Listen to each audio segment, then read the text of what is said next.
अस्सलाम वालेकुम। आज हम प्रोग्रामिंग की दुनिया में एक कदम और आगे बढ़ाएंगे और बात करेंगे फंक्शंस पर। ये डिस्कशन जावेद हसन सौफी साहब, जो एक आईटी एक्सपर्ट है, उनके मजमून फंक्शन, मुनज़्ज़म कोड और उसके फ़वाइद पर मबनी है। इस गुफ्तगू का मकसद है जावेद साहब के आर्टिकल से फंक्शंस के जो बुनियादी तसव्वुरात हैं और उनकी अहमियत है, उसको आसान लफ्ज़ों में समझना। तो ये फंक्शन आखिर है क्या चीज? जावेद साहब कहते हैं कि फंक्शन को कोड का एक मुनज़्ज़म यानी ऑर्गेनाइज्ड और दोबारा इस्तेमाल के काबिल मतलब रीयूजेबल ब्लॉक समझना चाहिए, जो एक खास काम, एक स्पेसिफिक टास्क अंजाम देता है। इसकी खूबी ये है कि ये बड़े और कॉम्प्लेक्स प्रोग्राम्स को छोटे मैनेजेबल हिस्सों में तकसीम करने में मदद करता है। समझें जैसे एक बहुत बड़ी लाइब्रेरी हो जहां हर सेक्शन एक फंक्शन की तरह है जो एक स्पेसिफिक सब्जेक्ट की किताबों को संभालता है। इससे देखा जाए तो किताबें ढूंढना कितना आसान हो जाता है। अच्छा, अब बात करते हैं जावेद साहब के आर्टिकल में बताए गए फवाइद की। सबसे पहले है कोड रीयूजेबिलिटी, यानी कोड का दोबारा इस्तेमाल। ये शायद फंक्शंस का सबसे बड़ा फायदा है। एक काम के लिए कोड लिख दिया, फिर जहां भी वो काम करना हो बस उस फंक्शन को कॉल कर लिया। इससे ना सिर्फ वक्त बचता है बल्कि मेहनत भी कम लगती है और हाँ, गलतियों का इम्कान भी कम हो जाता है। सोफी साहब इस बात पर जोर देते हैं कि ये एफिशिएंसी बढ़ाने का एक अहम जरिया है।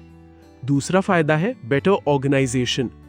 जब कोड फंक्शंस में बटा होता है तो वो ज्यादा साफ लगता है, पढ़ने में आसान और मुनज़्ज़म, ऑर्गेनाइज्ड। हर फंक्शन की एक अपनी जिम्मेदारी होती है जिससे पूरे प्रोग्राम का स्ट्रक्चर वाज़ेह रहता है। ये बिल्कुल ऐसे है जैसे अपने कमरे की हर चीज उसकी मखसूस जगह पर रखी हो। सब कुछ तरतीब में रहता है, साफ सुथरा। फिर आता है इजी डीबगिंग एंड मेंटेनेंस। अगर प्रोग्राम में कोई खराबी आ जाए, कोई बग, तो फंक्शंस की वजह से उसे ढूंढना और ठीक करना बहुत आसान हो जाता है। क्योंकि कोड छोटे हिस्सों में तकसीम होता है ना, इसलिए सिर्फ उसी मुतासिरा फंक्शन को देखना पड़ता है, पूरा हजारों लाइंस का कोड नहीं देखना पड़ता। जावेद साहब के मुताबिक इससे सॉफ्टवेयर की देखभाल यानी मेंटेनेंस का काम भी बहुत मैनेजेबल हो जाता है। और चौथा अहम नुक्ता है मॉड्यूलर प्रोग्रामिंग। फंक्शंस प्रोग्राम को छोटे छोटे इंडिपेंडेंट मॉड्यूल्स में बनाने की इजाजत देते हैं। हर मॉड्यूल अपना काम खुद मुकम्मल करता है। ये अप्रोच खास तौर पर बड़े सॉफ्टवेयर प्रोजेक्ट्स के लिए इंतहाई मुफीद है, जहां अलग अलग टीम्स अलग अलग मॉड्यूल्स पर काम कर सकती हैं। लेकिन फंक्शंस बनाते वक्त कुछ बातों का ख्याल रखना भी जरूरी है। जैसा कि जावेद साहब ने वाज़ेह किया है, पहला, फंक्शन का नाम वो साफ होना चाहिए और उसके काम से मुताल्लिक हो। और हाँ, प्रोग्रामिंग लैंग्वेज के जो आइडेंटिफायर नेमिंग रूल्स हैं उनके मुताबिक हो। एक अच्छा नाम वो कोड को समझने में मदद देता है।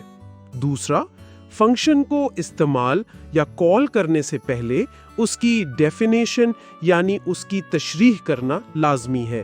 प्रोग्राम को पहले से पता होना चाहिए कि ये फंक्शन क्या करेगा। तीसरी चीज, डॉक स्ट्रिंग्स का इस्तेमाल। ये फंक्शन के अंदर लिखे गए कमेंट्स होते हैं जो बताते हैं कि फंक्शन क्या करता है, इसके इनपुट्स क्या हैं और ये क्या आउटपुट देगा।